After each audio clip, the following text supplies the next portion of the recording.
তোমরা তো জানোই আমার বাড়িতে রান্না পুজো আছে। ভাই আর ভাইয়ের বউ গেছিলো রান্না পুজোর দিন, অর্থাৎ বিশ্বকর্মা পুজোর দিন আমাদের বাড়িতে। এটা হচ্ছে আমার শ্বশুর বাড়িতে আমার ঘরটা।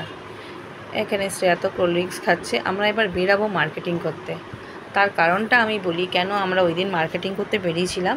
কারণ আমাদের হাতে সময় নেই। শ্রেয়া এসছিল হোস্টেল থেকে, ও আবার ফিরে যাবে হোস্টেলে। আজকের দিনে যদি আমরা মার্কেটিংটা ওর করিয়ে না দিই, তাহলে এর পরে আর ওর বেরোনোও হবে না, ওকে ছাড়বেও না হোস্টেল থেকে।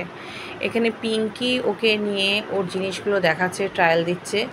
ওর পছন্দের মতন top, jeans, gown, body spray, তারপরে কানের যা যা জিনিস ওর লাগবে ওগুলো মোটামুটি ওরটা ও কেনাকাটা ওই দিন করেই নিয়েছিল।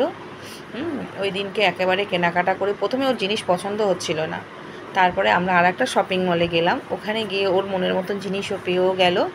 মোটামুটি মার্কেটিং আমাদের ওই দিনকেই কমপ্লিট হয়ে গেছে। ফিরে চলে এসেছি। এটা হচ্ছে তার পরের দিন বিকালবেলা। শ্রেয়া ব্যাগপত্র গুছিয়ে একেবারে রেডি হয়ে গেছে। শুভ ওকে যাচ্ছে দিয়ে আসতে। এই পর্যন্তই শ্রেয়ার ছুটি ছিল।